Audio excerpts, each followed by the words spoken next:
Good morning and welcome to the press conference for Grand Tour in competition at the 77th Festival du Film in Cannes.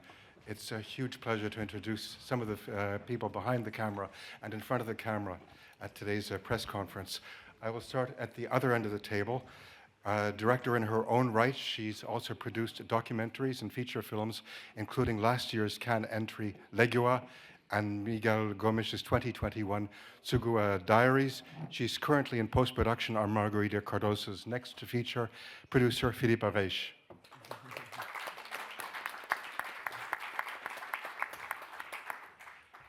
Next to me, a stage and television and film actor. He's directed and written for film and theater. He worked with Miguel Gomes on the Arabian Nights trilogy in the role of Edward Gonzalo Waddington.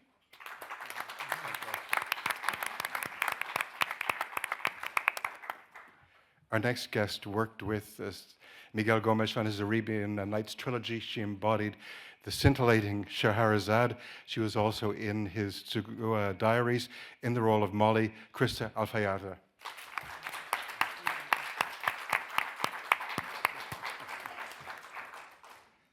And finally, writer-director. This is his sixth feature. It's his fifth to screen in Cannes, following our beloved month of August, Arabian Nights and Tsugua Nights. Writer and director, Miguel Gomes. Thank you. Just for our guests, the press conference will be getting questions in French and English and Portuguese, I imagine. You can use the headphones for translation into Portuguese or French or English. Thank you. I'm going to begin. Miguel, could you tell us a little bit about the grand tour of the film, where it started, how it developed? How the hell we know how a film started? That's so. What I will say, maybe it's a lie, because a film starts in many ways. It's not just one thing. But so some years ago, I got married. I think my wife is here. Maybe not. Oh, she's there. And so this is always a big. A stressful decision and a radical one nowadays. And so, by chance, I was reading a book. It's not a novel. It's a book of Somerset Maugham, but not a novel. And it's, how do you say this in English? A traveler's book, so it describes temples and markets and places and cities and landscapes and jungle and yeah. And it's a book called, in English, A Gentleman in the Parlor. And there are these 2 pages of the book where he tells the story that Maugham known this guy, in English, in Burma. An English guy in Burma that tells the story about his marriage. He lives happily with his wife now, but he panicked when she arrived to marry him, and he ran away. And this, what the Grand Tour is something that really existed. It's like a journey that many people, I don't know many, but some people did in the beginning of the 20th century, the Asian Grand Tour. So it started by a territory in the British Empire, India or Burma, and then normally it ended in China. And yeah, this is one of the entries for Grand Tour. There was a moment I said, okay, I want to make this film, but I don't want, I want to make a film with this starting point, and I have to create, because it's only an anecdote about men being, being cowards and women being very, whatever you want to call it. How can we describe Molly attitude? very decided. And so it's about the stubbornness of women and the men being cowards. And but there was no story. It was this anecdote. So we decided to create an original script from this departing point. And but I tell this woman, Filipa Reis, I made like an indecent proposal, which was okay.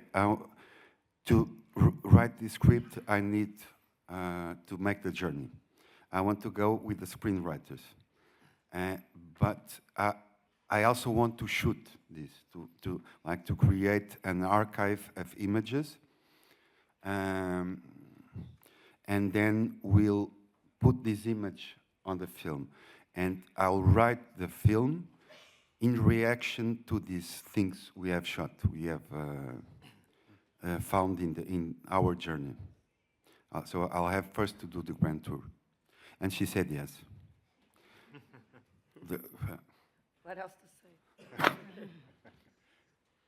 No, what else to say? No. Normally, the answer should be no. This is not how it works. No, you have to write the script and then you get financed. It's not like this. So thank you, Philip. I'd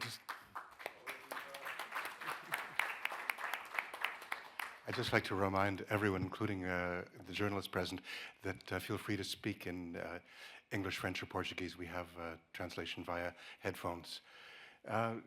When did you start casting? What did you tell the actors? Did you have a script that you showed them? And I'll ask the cast as well, or to actors here, when you...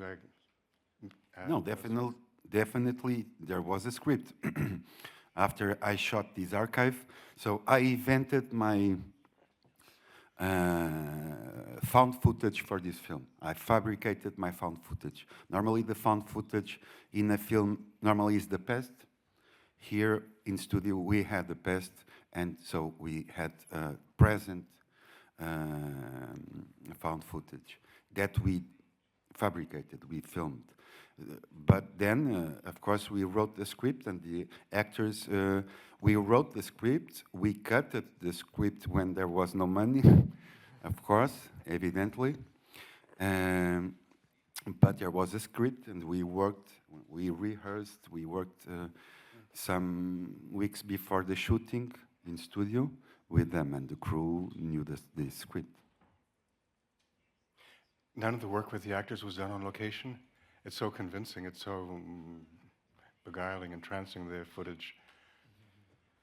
Yeah, this, the question is? None of the shooting was done on location with the actors? No, the actors, they never saw daylight while they were shooting, because everything is in a studio. You are asking me this because maybe the art directors made it too well, but everything should look studio. So in the film there's the world of cinema, which is studio, of course, and there's the opposite, which is the world. And I wanted to create transitions from one thing to the other, and that that these images, contemporary images of Asia, in a way prolongate what is being lived by the characters, you know. So and all the film is based in creating these transitions and allowing the viewer to see the characters doing things in studio, and then cutting to the region where they are, or the forest, the cities where they are, and prolonging this what is happening, the movement of the characters.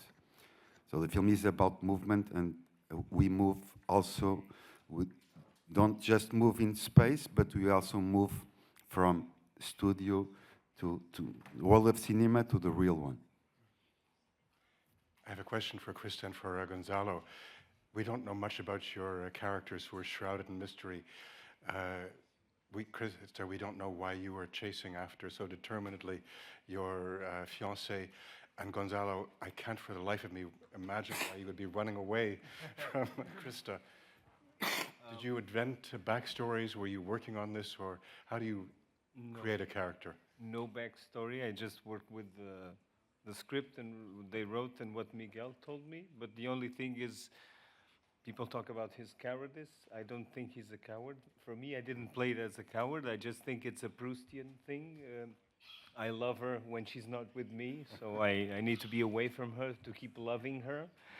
And then maybe that's interpreted as cowardice, but I really interpret it as pure love. And maybe she understands it. That's why she laughs when she reads his telegram. There wasn't any backstory, but did putting on those wonderful linen suits, clothing, did that help your character? Yeah,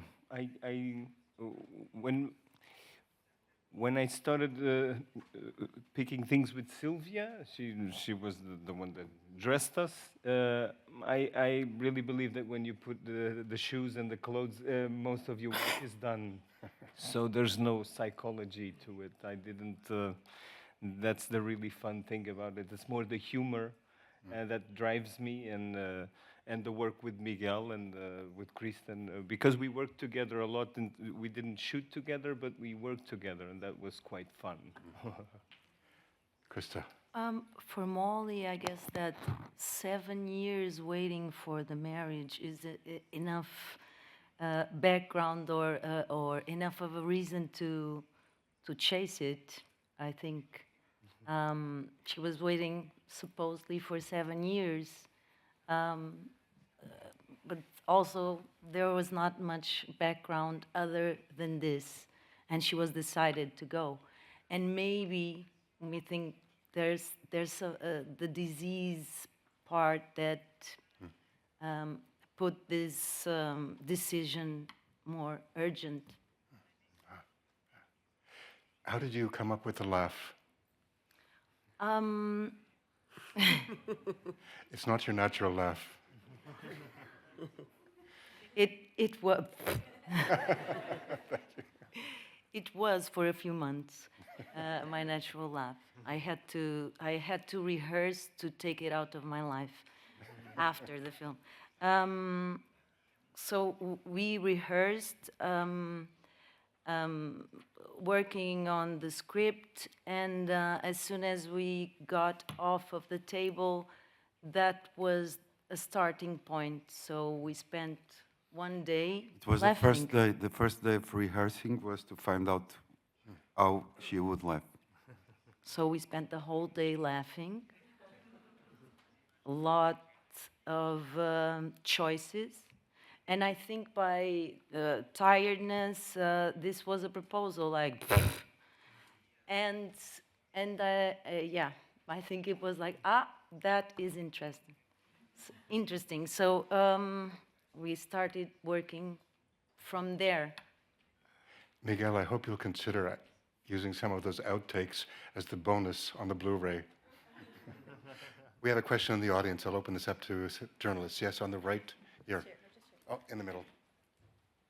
Hello, I'm Arthur Gadeira, Jornal O Povo, Brasil. My question is about what you were talking about. The immersion in the Grand Tour universe is also in the realistic construction of the film set. And I have a question about the art direction and production design. Miguel, you worked with Thales Junqueira, someone who is very present in Brazilian cinema.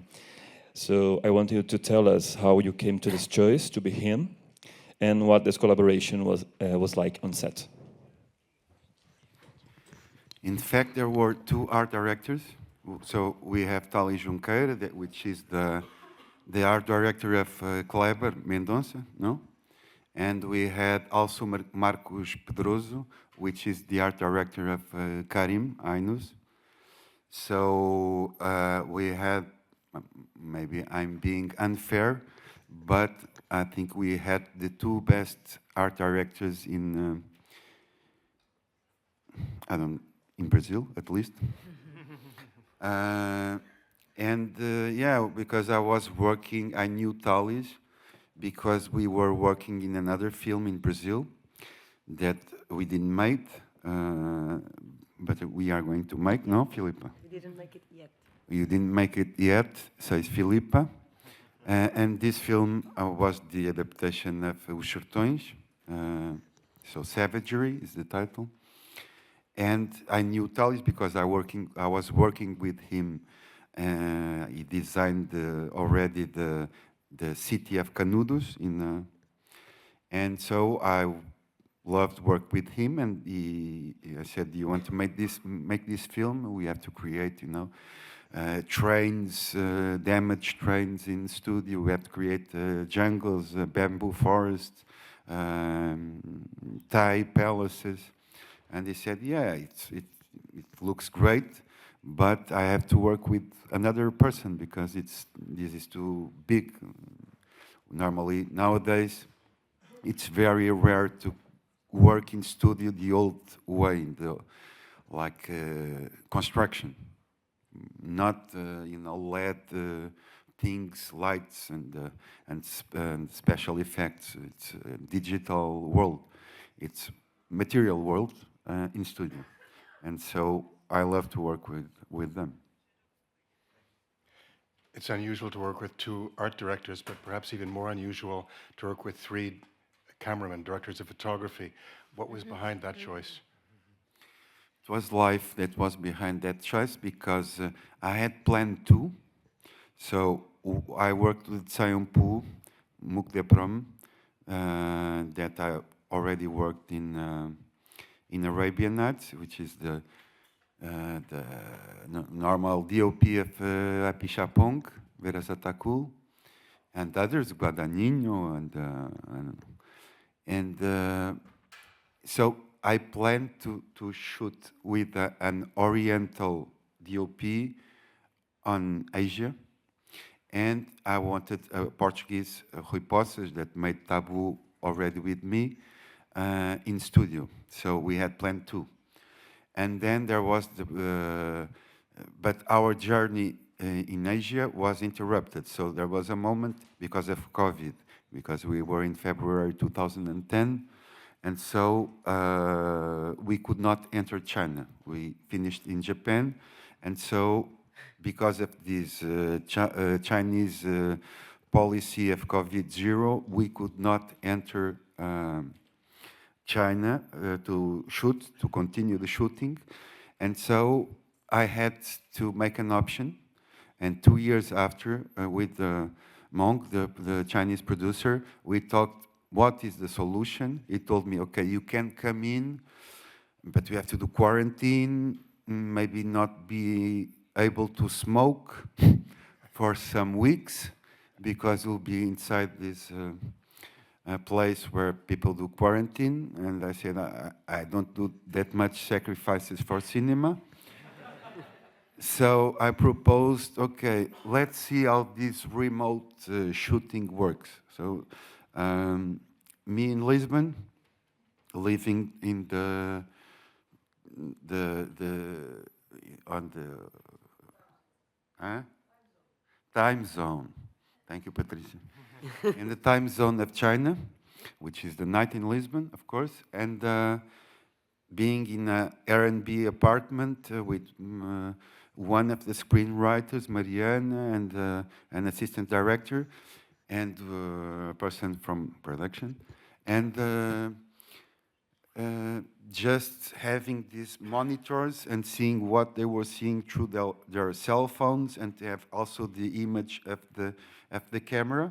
And it was amazing. I was thinking this will go completely wrong, but it was amazing because in the end I could direct live. I could choose the place to put the camera and decide in the middle of a shot, okay, now pen right. And it was amazing, this shooting.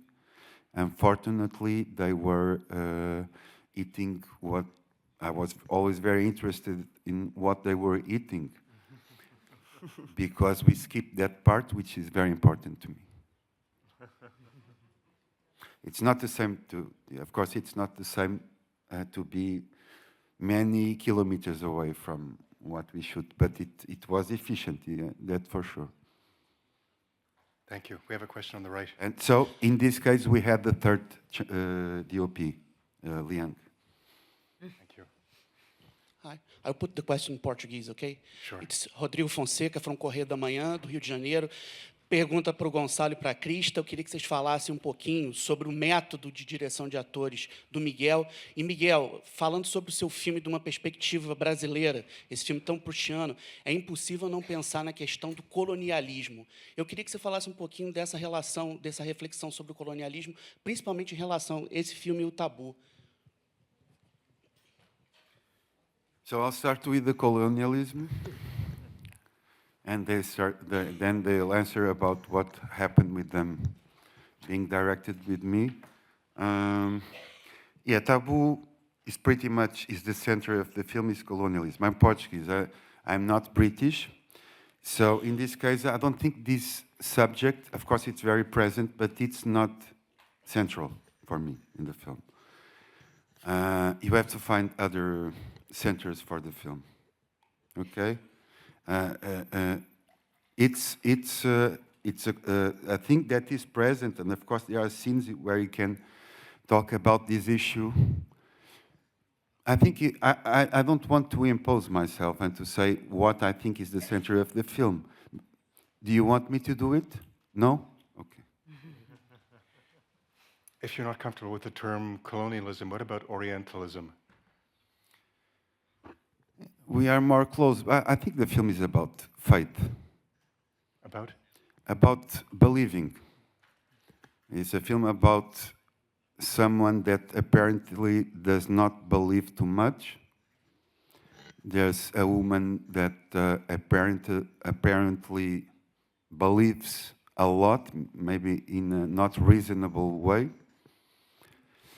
And then there's a whole film which is an experience also to the viewer, and I think he has to have some faith, because I think cinema make too much effort to convince people that what they are seeing is the truth, the reality, and I think the viewers must or can be like children, which is to believe in the unbelievable and to create a world that is very different from reality. In this case, you have to have faith to travel with the characters when they are not present, for instance.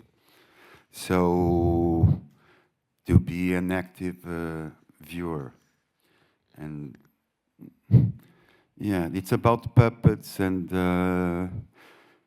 the spectacle of the world, and about the intimacy of fiction.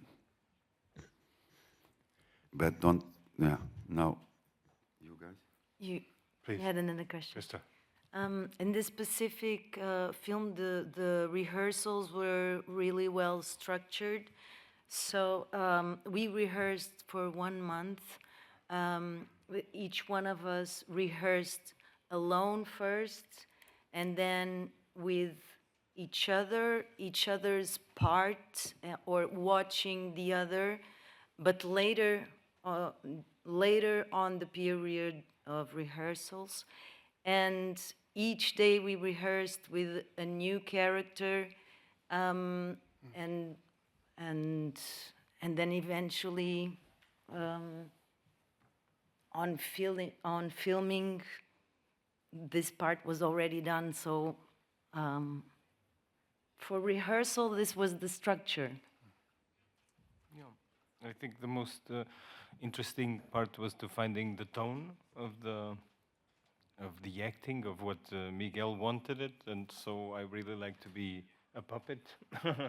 So he pulls the strings and we do it, and of course I have my own ideas, but normally I don't share them. So I'll just do it, because if I share them, I stop Tired? believing them. I don't believe them anymore, so I shouldn't share. We have a question on the right. The microphone's on. Já agora sim. Olha, antes de mais nada, parabéns a vocês todos por estarem aqui. É muito bom vê-los aqui. É muito bom expressarmos em português. Parabéns speak também into ao the festival por nos deixar expressar em português. Bom, eu queria fazer uma pergunta muito simples. Tenho que ir já a correr para uma outra sessão. Aproveitando aqui a questão da questão colonial, eu sei que não é o centro do filme, mas porquê é que tu usaste umas figuras inglesas, umas personagens inglesas, em vez de usar portugueses? Os portugueses também foram os viajantes. Portanto, e os viajantes no Oriente, porquê as personagens inglesas e não portugueses? Eu falei do livro do Somerset Maugham e vi esta história e eu decidi que devia manter esse ponto de partida, apesar de todos os acontecimentos que se passam no argumento serem criação nossa, mas quisemos manter o ponto de partida e, portanto, manter o cargo do noivo e a nacionalidade deles os dois.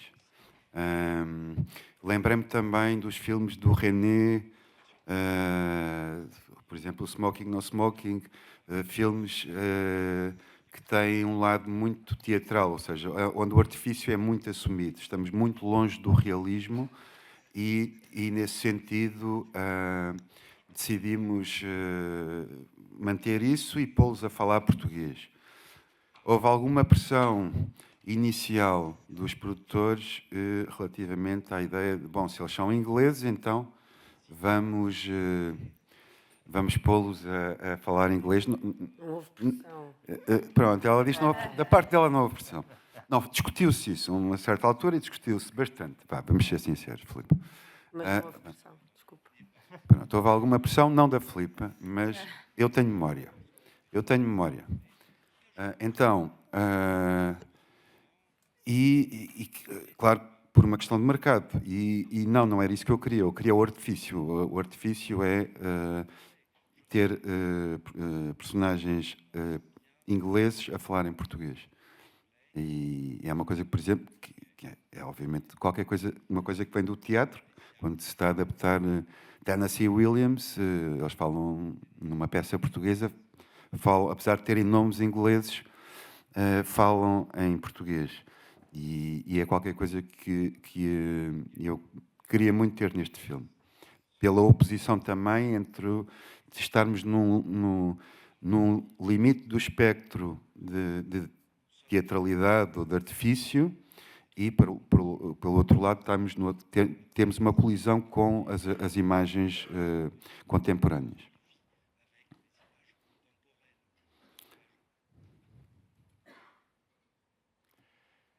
I was wondering also if the choice for English didn't lie. You mentioned the Somerset Maugham. There are so many other great English literary figures, Joseph Conrad, Evelyn Waugh. But one of the critics pointed to something I thought was really interesting.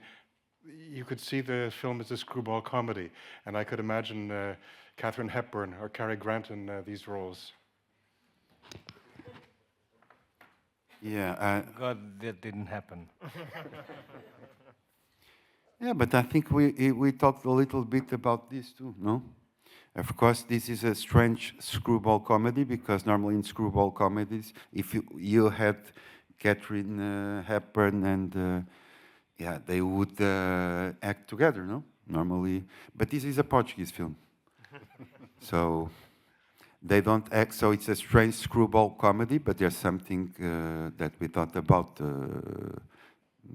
It was one of our references, was screwball comedies. There's melancholy in the film as well, and it's something that so many travelers feel, modern travelers feel. Did you regret not having been in these places in 1917, 1918, not having discovered them then, for the actors as well? In the real time, I would be much older now.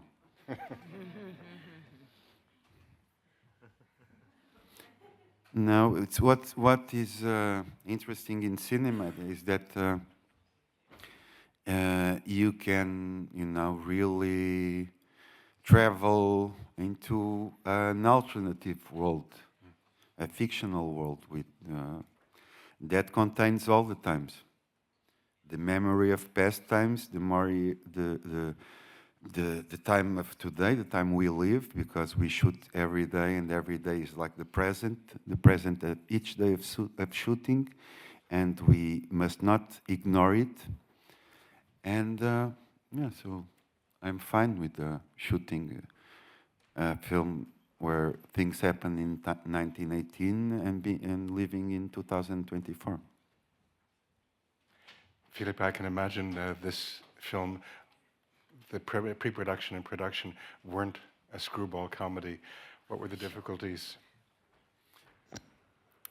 I also have faith, and I have faith in Miguel, so that's it.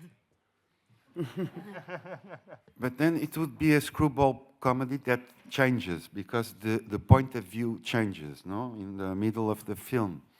And so the screwball comedy, I think it's even the beginning of Molly part is even more screwball comedy than the beginning of Edward. But then it turns into a different thing. So it's not, it becomes more melodramatic and even tragic. So it's something that is changing all the time. And even in they have two, the film has two parts, but no film has two parts. In fact, a film is a film, you know? And yeah, it has two parts, but it doesn't have two parts. It just, there is a moment where it changes, but it's the same film. And in this part, he has they have the opposite time of appearance in the screen, because he has more documental images, or our journey archive. So he appears 20-something minutes on screen, and you have 40 minutes of contemporary world, and she has, it's precisely the opposite. I didn't do it because of mathematics. It just turned this way, and it was a little bit written this way, because they are different characters. And so in the case of Edward wants to hide from Molly, and so he dissolves in the world. But in a way, the world becomes Edward.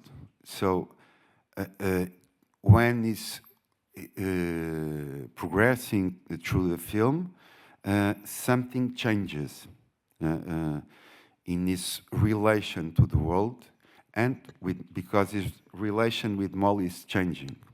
So the film, this part ends when he confesses for the first time. He says the word Molly many times. So he's summoning her. And then Krista is like a bulldozer. Not Krista, sorry, Molly. Now I confound the two of them. But yes, you don't kill people or priests and nothing. So she's, in a way, she's nicer than Molly. But yes, she does it not through the images, though I think that Molly has a different connection with the world than Edward, because she has lots of fun. She had lots of fun in the beginning, and then in a lovely way, I think she makes this atropelar, runs over the world. There's a moment where she runs over the world. But everything is moving. It's not like Edward is one thing and Molly is another thing. They are changing all the time. And you see that with the studio scenes, mostly in the Molly part, and you see it through the footage of the world in Edward's part. The film is absolutely beguiling. Thank you so much for joining us to talk about it, and congratulations. Thank you. Thank you.